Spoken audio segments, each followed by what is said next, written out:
The following video was brought to you by ExpressVPN. Watch out for a special offer around the end.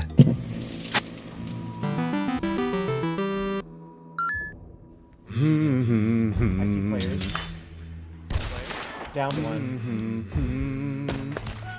If this channel has gravitated towards a place about showing off weird, underappreciated games that absolutely nail an unconventional fantasy, then Hunt Showdown is a no-brainer. I love this game more than YouTube loves recommending Orwellian 2 minutes of hate videos. This game didn't launch with high review scores, and beforehand it languished in an unfinished early access build for a couple years.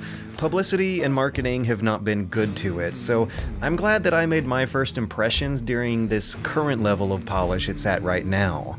And when looking at a broad overview of what kind of an unconventional fantasy the game's nailing, of freaking course I would! In an age of open, outdoors, yet sneaky, campy battle royale games that I've been steadily appreciating more and more, like PUBG, Apex Legends, Call of Duty Warzone, and the like, Hunt Showdown feels like a very experimental iteration of that genre, but it evidently comes from a place years upon years ago before those trends were really solidified. Is it a battle royale? I don't really know if you can call it that. A small squad of internet friends sure are dropped down into a large forested map with other players until only one of those teams comes out number one, but unlike the usual battle royales, there's only 12 players in these matches. And there's not just one victor either. Multiple objectives can be won for multiple winners across multiple placements, and unlike a battle royale, this is a PvE game. You're rewarded for bashing any of the hundreds of AI zombies that shamble around the map, making it feel more crowded than that 12-player cap would have initially suggested. And you can be rewarded for partial victories for leaving the map safely if you manage to avoid dying at all. Which is no small feat. Hunt Showdown is a highly technical, difficult game. There is a sky-high skill ceiling and a lot to learn, but despite what you might have read before, let's say July 2019, Hunt Showdown is now a lot more noob-friendly than its early versions. Thanks to a new 3-player mode and a few more beginner-friendly spray and pray weapons that have been added to the arsenal. Anyways, those 12 players are competing to see who can defeat a Lovecraftian swamp horror first and then survive to bring home the trophy to an extraction point at the edge of the map. It's a wonderfully weird combination of a lot of things. DayZ, PUBG, Left 4 Dead, Tarkov, Dead by Daylight. They're even taking a bit of inspiration from Monster Hunter, with your first immediate activity always being a marathon sprint, as quietly as you can sprint anyways, from one pile of clues to the next until you find the boss's procedurally generated hideout. First, the players hunt after the boss, then they have a showdown over the boss to see who will bring home the trophy. But that player versus player combat, which is core to any competitive FPS including this one, is systematically treated like an avoidable optional boss battle you can skillfully evade or sneak around. Because Hunt Showdown is also one of the surprisingly uncommon, great multiplayer stealth games.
Players move very, very slow and die quick, which means on the flip side that you hit very, very hard from a hiding spot you're gonna have to commit to. And there are plenty of those thanks to how well everyone can camouflage into the tall grass. The map you're traversing, despite its large fields and flat lowlands elevation, has a thickness of tree cover next to every road and body of water, enough to keep players hidden and dangerous, despite being in broad daylight in the wide open outdoors.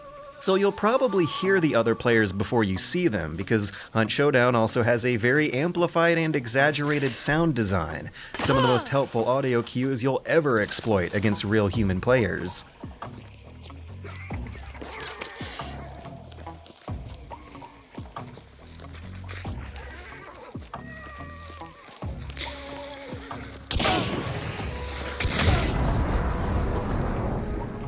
And the technology behind all this is cutting edge. Sounds bounce and echo from one surface to another. Distant gunshots will shake the trees and echo an accurate amount of times from where you're standing. Every gunshot will be heard by every player across the entire map, and at closer ranges, shuffling through your inventory and even crouch walking can still be heard.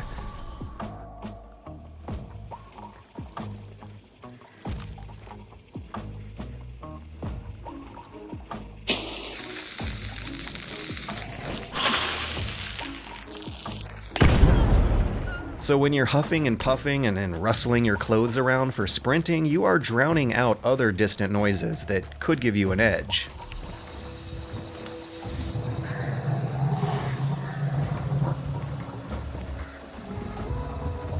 From those crows, and the clues placement, and the team sizes I signed up for, I'm getting enough information here to know that two players, 150 meters away, probably in the ditch to the left of their main road, are heading southeast towards my position. So there's a lot about audio to learn, but the biggest hurdle to climb in terms of learning curve is simply patience. Your KD ratio is going to be determined by how much you can resist the temptation to sprint and shoot, and instead take the time to stop, listen, set up ambushes, and keep your finger off that trigger until the first shot is guaranteed to land.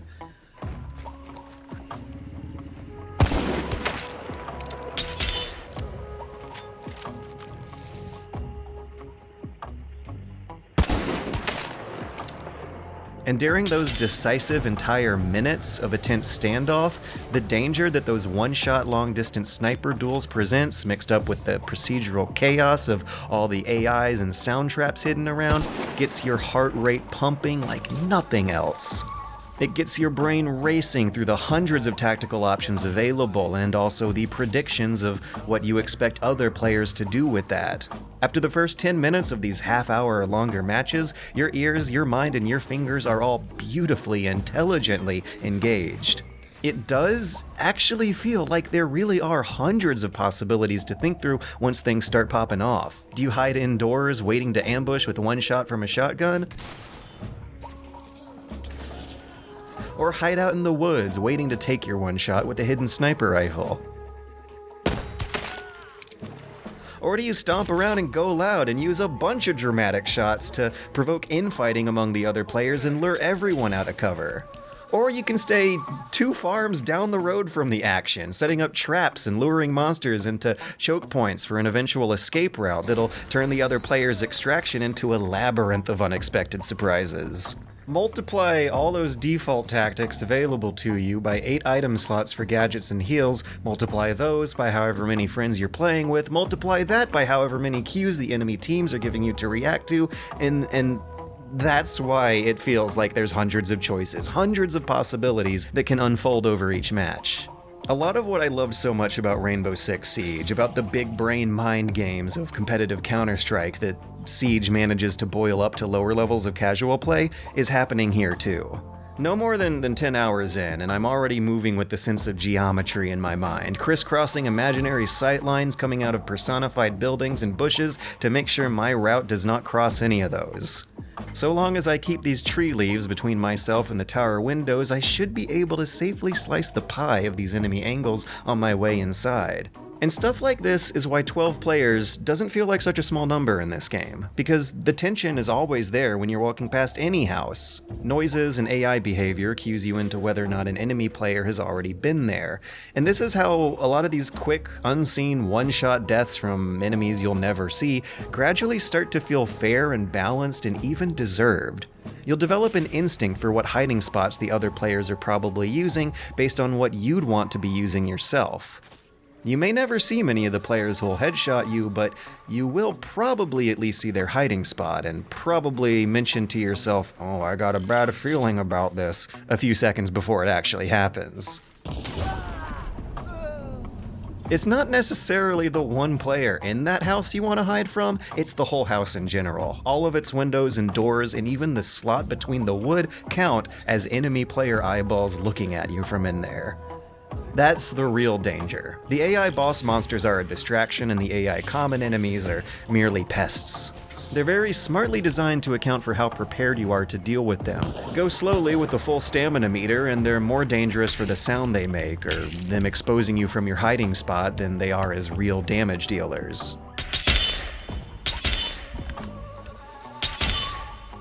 But if you wander into a mob without a full stamina meter or an escape route in mind, you can get eaten up pretty darn quickly.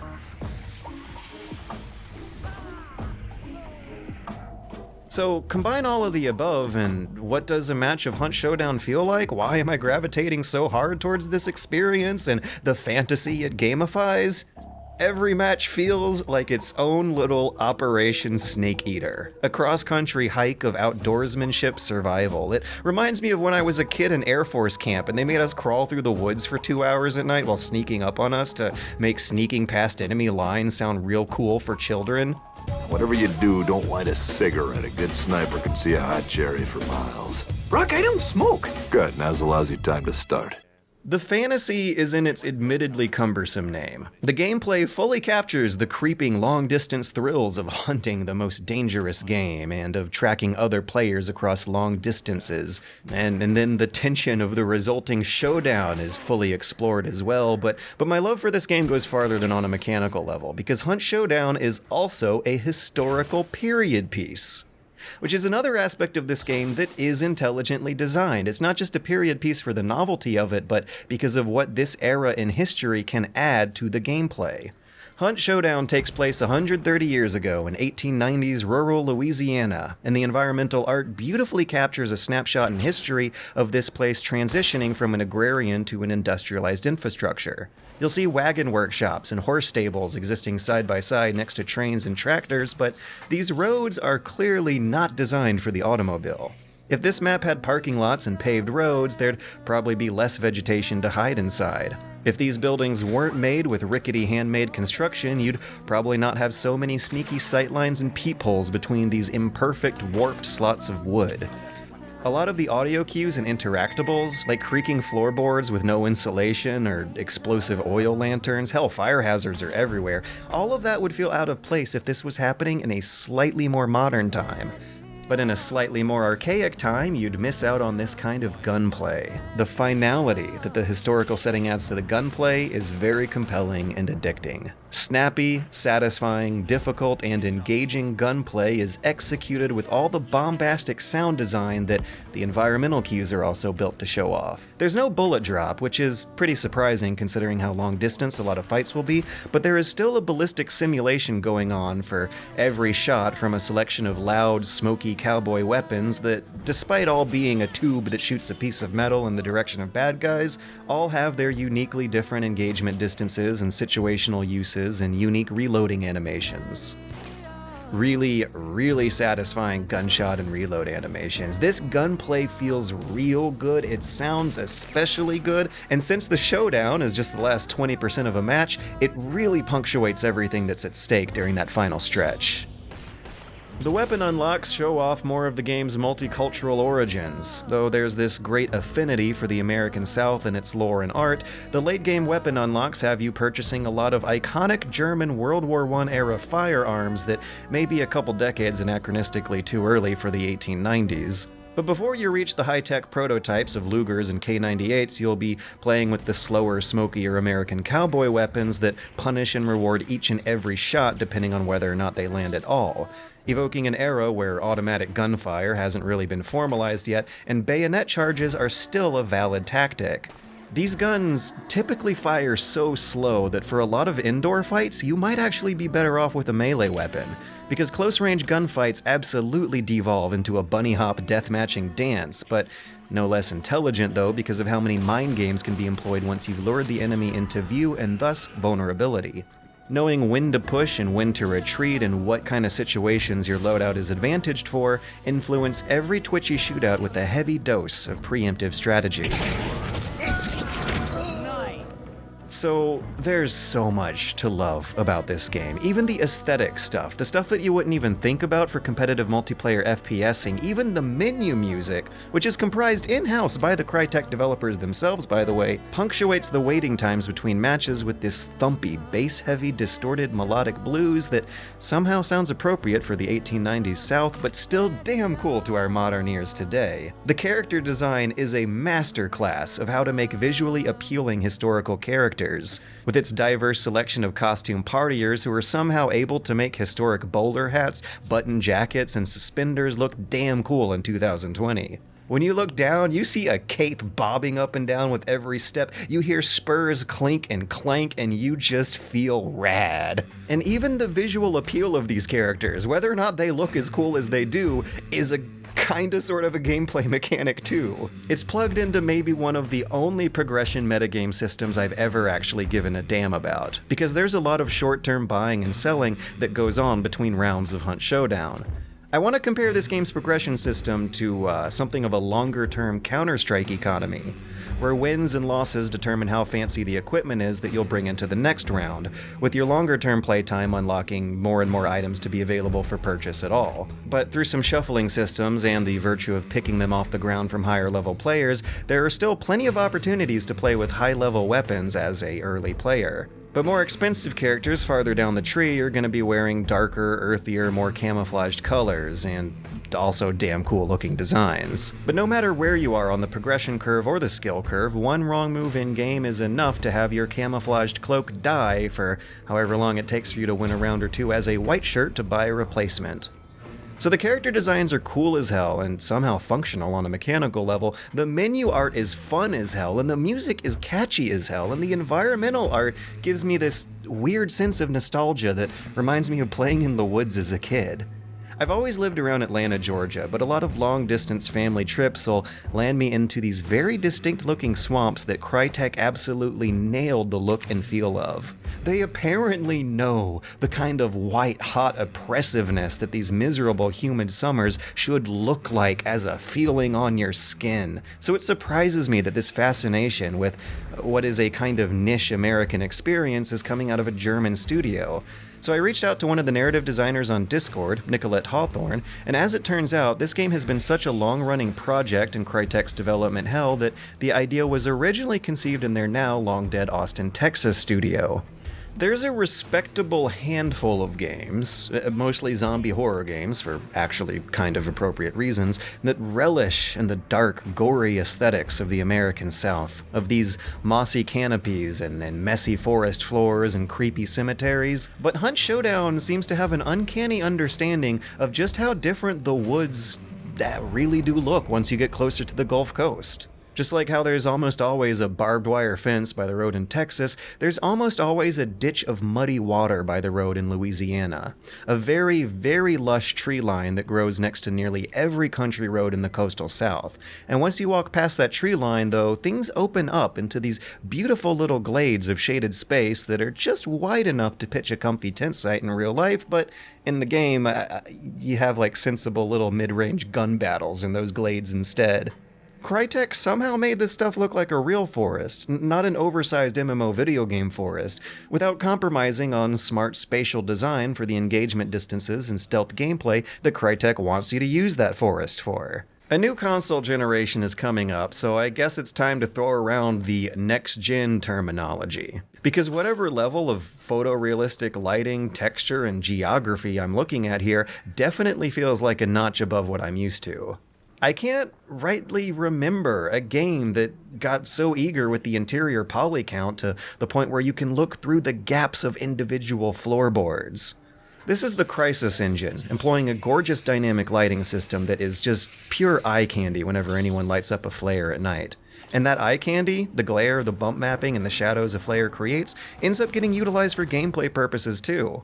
Toss a flare inside an enemy house to create shadows to help you spot them from outside the enemy house. So it's not just a tech demo for tech demo's sake. As much reputation as Crysis had for being tech demo games, they did use those physics and lighting engines to make for a very unique campaign. And Hunt Showdown also is one of those uncommon landmark releases that merges art style with gameplay with technologically impressive graphics. It's not common that you get characters looking this cool in an environment that looks this gorgeous with lighting this dynamic and accurate for actually mechanically useful gameplay purposes. Once again, there is a lot to love here. There is so much to love about this game, even the lore. In between matches and between buying and selling your various hunters of various degrees of usefulness, you'll be unlocking pages of flavor text diaries explaining how and why these Louisiana swamps got overrun with undead horrors 130 years ago, and they're actually really fun to read. What does all this fiasco have to do with the real-life assassination of the real historical Louisiana Police Commissioner David Hennessy? I guess you'll have to play hours upon hours of this stuff to unlock the entries explaining why. All are written in a historically appropriate style with a number of fun twists and explanations to dive into along the way. The narrative designer I reached out to, Nicolette Hawthorne, explained that their primary source was real-life historical newspapers from the same time and place. A decision that was once again previously made before the project got shipped over to finish development in Germany. It blows my mind that this stuff ends up having recurring characters who pursue something of a plot they gradually work out the farther you get into a multiplayer competitive first-person shooter. So yeah, this game is right up my alley, and there's more to love to this experience than I think I've gotten out of any online target shooting competition. The wealth of unlockable content and lore, the wealth of gameplay decisions to make, and the diversity of tactics and experiences you'll have, that ends up doing more to justify its $40 price tag than any initial impressions are going to suggest.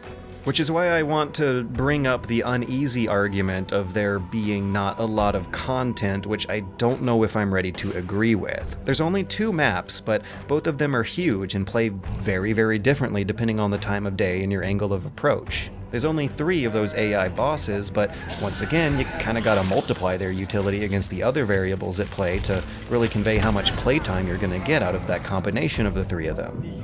And a name like Showdown doesn't exactly evoke the kind of premium quality, cutting-edge experience they ended up making, and neither did its long stint in development hell and early access. It's a real surprise. This combination of impressive software technology and human imagination makes this prime video game artistry. No game is perfect, but whatever I got into here seems a hell of a lot closer than what the existing literature suggests. Now I'm gonna wanna... Oh, he's T-posing.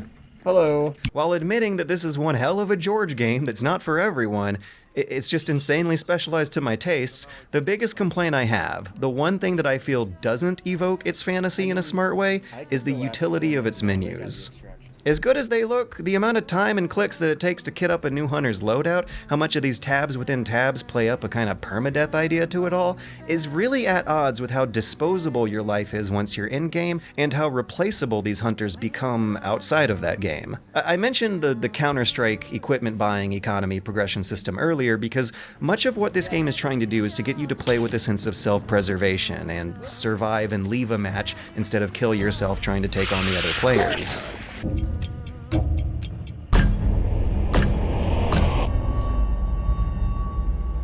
In my experience, though, it's just about 2 wins in a row is what it's going to take to be able to buy anything on these menus you're going to want. 3 deaths in a row is what it takes to start feeling impoverished. So, outside of the menus and inside of the level, you're rewarded for staying alive and playing it safe, but there's still always going to be a slight chance of just getting unlucky. In which case all the time and clicks it takes to make a loadout has to be done all over again. There's no quick way to copy and paste the necessary knives and healing items when you recruit a new hunter and win a couple rounds to turn them into a high-level hunter all over again.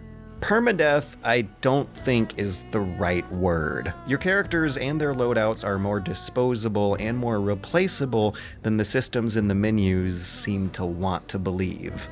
But that's it. I mean, no game is perfect, but that's really my one and only complaint for this one. Just the menu's usability, the very specific UX stuff, not the menu's visual designs, definitely not the menu music, it's just how many clicks it takes to do stuff and why these items are not in a more sensible order.